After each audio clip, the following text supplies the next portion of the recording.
कि बारिश का मौसम आने वाला है। सभी चिड़िया अपने अपने घर को मजबूत बनाने में जुट गई थीं। एक दिन गौरैया ने बुलबुल से कहा, हमने पिछले साल पत्तों और टहनियों से घर बनाया था, लेकिन बारिश में वह घर बह गया। इस बार हमें कुछ अलग करना होगा। मैंने देखा है कि सेब के पेड़ पर बहुत बड़े बड़े सेब हैं। अगर हम सेब का इस्तेमाल करें तो हम एक ऐसा घर बना सकते हैं जो बारिश से बचा सके। घने जंगल में चिड़ियों का एक खुशहाल परिवार रहता था। उसमें गौरैया, बुलबुल, तोता और कोयल सब साथ साथ रहते थे। उनकी चहचहाहट से जंगल हमेशा गूंजता रहता था। लेकिन अब मौसम बदल रहा था और हर कोई जानता था कि बारिश का मौसम आने वाला है। सभी चिड़िया अपने अपने घर को मजबूत बनाने में जुट गई थीं।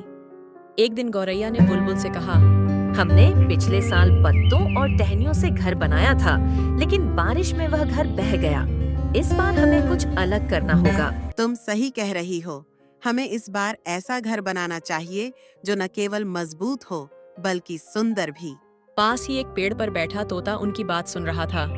वह जोर से बोला, मैंने देखा है कि सेब के पेड़ पर बहुत बड़े बड़े सेब हैं। अगर हम सेब का इस्तेमाल करें तो हम एक ऐसा घर बना सकते हैं जो बारिश से बचा सके। गौरैया ने चहकते हुए कहा, जंगल में पिछले 2 दिन से बारिश हो रही थी और बहुत तेज बिजलियां भी गिर रही थीं। इधर 3 चिड़िया के बच्चे और उसकी माँ घर पर अकेले थे।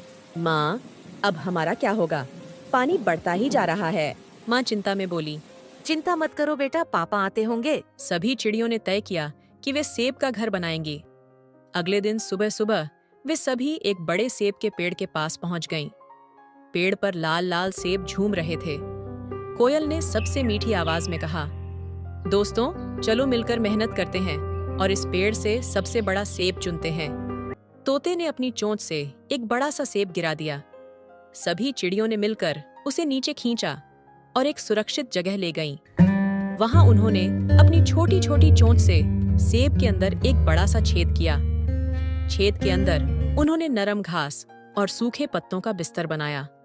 अब सेब का घर तैयार था। गौरैया ने कहा, ये घर न केवल सुंदर है बल्कि बारिश से भी हमें बचाएगा। सभी चिड़ियों ने खुशी खुशी अपने नए घर का नाम रखा, सेब का महल। कुछ दिनों बाद घने बादल छा गए, हवाएं तेज चलने लगीं और बूंदाबांदी शुरू हो गई। चिड़िया अपने नए सेब के घर के अंदर जाकर छुप गईं। बारिश तेज हो गई और तेज हवाओं के साथ पेड़ों की टहनियां टूटने लगीं। कुछ चिड़ियों के पुराने घोंसले गिर गए, लेकिन सेब का घर बिल्कुल मजबूत खड़ा रहा। बारिश की बूंदें सेब के ऊपर गिरतीं, लेकिन उसके मोटे छिलके के कारण अंदर का पानी बिल्कुल नहीं टपका। कोयल ने अंदर से चहकते हुए कहा, यह घर वाकई हमारा सबसे अच्छा निर्णय था। अब हमें बारिश से डरने की जरूरत नहीं। बरसात खत्म होने के बाद चारों तरफ हरियाली छा गई।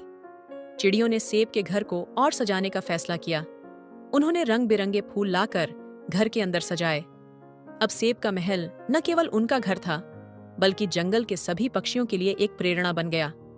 जो भी पक्षी इसे देखता, वह चहकते हुए कहता, आप सबने मिलकर जो किया वह सचमुच काबिले तारीफ है। गौरैया ने सबको कहा, यह सब हमारी एकजुटता की वजह से मुमकिन हुआ। अगर हम एक दूसरे की मदद करते रहें तो हर समस्या का हल मिल सकता है। सेब का महल अब चिड़ियों के परिवार का गर्व बन चुका था।